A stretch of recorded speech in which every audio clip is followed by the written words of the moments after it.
हर हर महादेव। जय माता दी। मैं आचार्य आशीष सेमवाल आपका स्वागत करता हूं एस्ट्रो काल गणना में। प्रिय दर्शकों, जैसे कि आपने थंबनेल में देख लिया होगा कि मैं कन्या राशि वालों के लिए जानकारी लेके आया हूं। 29 मार्च से जो 50 दिनों के लिए जो है प्रेत योग, श्रापित योग जो बनने जा रहा है, इसका प्रभाव कन्या राशि पर कैसा रहने वाला है। जो राशिफल बताना जा रहा हूँ चंद्र राशि के आधार पर है। अगर आपको प्रिय चंद्र राशि पता नहीं, इस राशिफल को आप अपने प्रचलित नाम राशिफल गठित कर सकते। समझने के लिए यहाँ पर मैंने कुंडली का निर्माण किया, जहां पर 6 अंक लिखा हुआ आपकी राशि कन्या राशि है। आपकी राशि से जो है सप्तम भाव में जो ये यहाँ पर 12 अंक लिखा हुआ, उस भाव में जो है शनि 29 मार्च को जाएंगे और वहां पर राहु पहले से है। तो आपके सप्तम भाव जो है दाम्पत्य भाव है, ये बिजनेस का भाव है। इसमें जो है राहु शनि का जो है प्रेत योग बन रहा है, श्रापित योग बन रहा है, कुंडली जागरण योग बन रहा है। इसको आप पिचास योग भी कहते हैं। इन कई नामों से ये योग जाना जाता है। और यहाँ पर शुक्र भी विराजमान है कुछ दिनों के लिए, बुध भी विराजमान है कुछ दिनों के लिए, सूर्य भी विराजमान है कुछ दिनों के लिए। बहुत सारे ग्रहों का जो है आपके सप्तम भाव में जमावड़ा लगा हुआ है। तो आपके लिए क्या होगा जब ये योग बनता है, तो कुछ ना कुछ प्रकृति में, संसार में, राशियों के ऊपर प्रभाव तो पड़ता ही पड़ता है।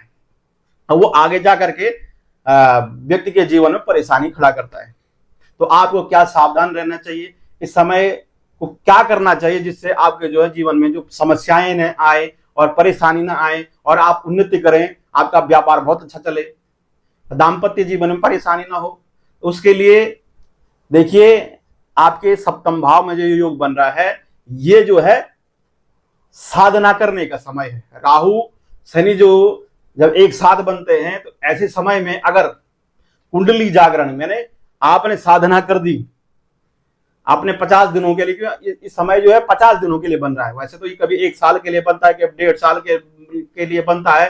2013 में बना था ये, 2012 में दिसंबर में आया और 2014 में जो है जून तक रहा ये योग। अलग अलग राशियों में बनता है। इस समय मीन राशि में बन रहा है। उस समय हमने बड़ी बड़ी आपदा देखी, केदारनाथ आपदा 2013 में देखी हमने, 2001 में बना, 91 में बना, 83 में बना। ये बनता रहता है ये योग।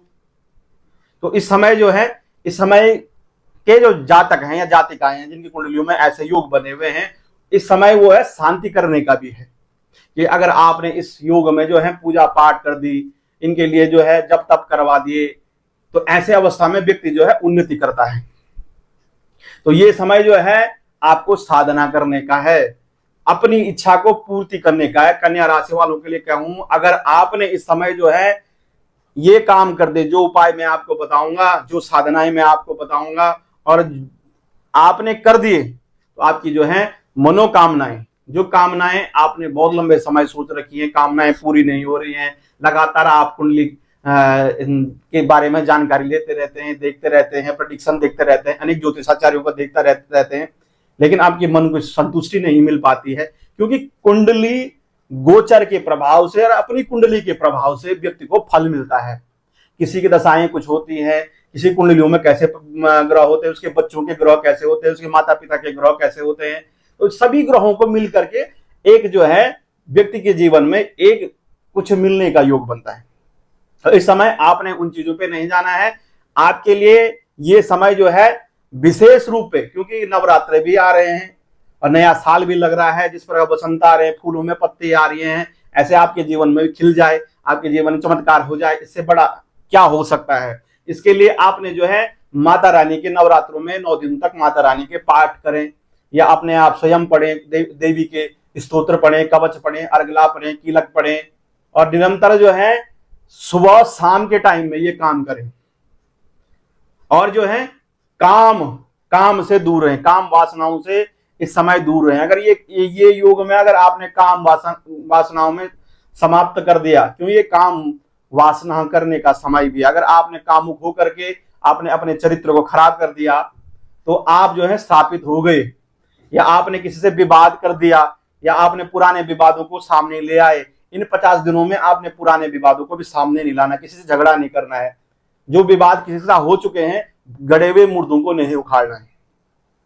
आपने जो माता रानी की साधना करनी है, ओम नमः भगवते रुद्राय इस मंत्र का जप करना है, माँ विद्या का पाठ कर सकते हैं, अपराजिता स्तोत्र का पाठ करते हैं, शंकर भगवान का रुद्राभिषेक कर सकते हैं सुबह शाम। भगवान शंकर के मंदिर में जाके या घर में ही शिवलिंग को रख करके आप जो है दूध से, दही से, पंचामिष्ठान से भगवान शंकर का बीज मंत्रों से जप कर सकते हैं, स्नान करवा सकते हैं। हनुमान जी की मातृ स्तोत्र, वरदान स्तोत्र या आप बजरंग बाण का पाठ कर सकते हैं। अपने ज्ञान के अनुसार आपने साधनाएं कर दी इन 50 दिनों में अपने लिए, तो मान के चलिए आपकी उन्नति कोई नहीं रोक सकता है। भाग्य का साथ मिलेगा, क्योंकि शनि की दृष्टि जो भाग्य भाव पर है, आपकी राशि पर है और आपके जो है सुख भाव पर है, यानी पारिवारिक कलह समाप्त होंगे, आपके जो ऊपर जो मानसिक तनाव है वो समाप्त होगा, आपकी उन्नति होगी, ज्ञान चक्षु खुलेंगे।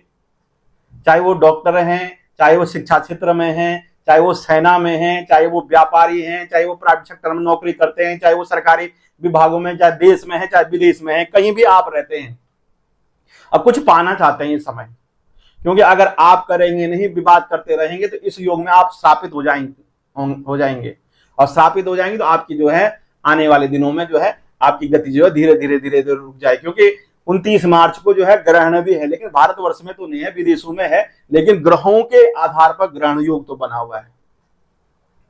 तो इस समय पितरों की पूजा, पितरों का दान जितना ज्यादा कर सके तो आपके लिए बहुत अच्छा कन्या राशि वालों के लिए होगा। आपके लिए सुख सुविधाएं बढ़ेंगी, व्यापार अच्छा चलेगा, अन्यथा दाम्पत्य जीवन क्लेश होगा, कोर्ट कचहरी में आपको जाना पड़ेगा और आपका व्यापार अच्छा नहीं चलेगा, व्यापार आपको बंद करना पड़ेगा। इस तरह की कुछ बड़ी घटनाएं कन्या राशि के सप्तम में होने से हो सकती हैं, लेकिन इन घटनाओं को आप बदल भी सकते हैं अपनी साधना से, अपने कर्म से, क्योंकि लिखा हुआ है पापो हम पाप कर्मा हम पापात्मा पाप संभव ताई माम पुंडरीकाक्ष सर्व पाप हरो हर। अगर आपने एक्सेप्ट कर दिया मेरे द्वारा जो है पूर्व में गलतियां हुई हैं, मैंने किसी को श्रापित किया या मैं खुद श्रापित हूं, इस तरह के नजर बाधा मेरे ऊपर है, अगर आपने ये नित्य से ये पाठ कर दे, ये मंत्र आपने जप कर दिए, आपके लिए मैं बता रहा हूं कि आने वाले दिनों में आपके पारिवारिक कलेश समाप्त होंगे, विद्यार्थी के पठन पाठन के लिए बहुत अच्छा होगा, रिसर्चकर्ताओं के लिए, शोधकर्ताओं के लिए, नई नौकरियों करने वालों के लिए, प्रॉपर्टी लेने वालों के लिए, प्रॉपर्टी का बिजनेस करने वालों के लिए, और माता पिता की सेवा भी करनी है, क्योंकि आपके दोनों भावों पर दृष्टि है, पिता के भाव पर भी, धर्म के भाव पर भी और सुख भाव के। माता पिता की, सास ससुरों की आपने कन्या राशि वालों ने सेवा करनी है, उनके साथ विवाद नहीं करना है।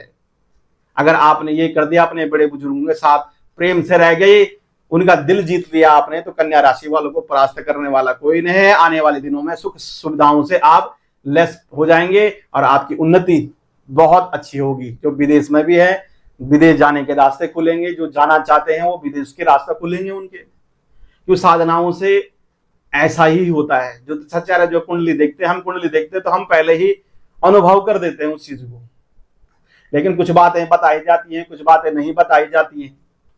ज्योतिषाचार्य का काम ये नहीं है, ज्योतिषाचार्य का काम है आने वाली घटनाओं को बदला जाए या उसको बताया ना जाए और दिशा निर्देश दिया जाए उसको, कि मैं रास्ता दिखाया जाए। डराने का काम ज्योतिषाचार्यों का नहीं है, क्योंकि हम लोग जो है साधक हैं, साधना करने वाले व्यक्ति हैं। तो प्रिय दर्शकों, अगर आप अपनी जन्म पत्रिका, जन्म कुंडली दिखाना चाहते हैं, बनवाना चाहते हैं, नीचे दिए हुए नंबरों पर संपर्क करके आप अपनी जन्म पत्रिका अध्ययन करा सकते हैं। अभी के लिए मुझे अनुमति दीजिए। नमस्कार, जय माता दी।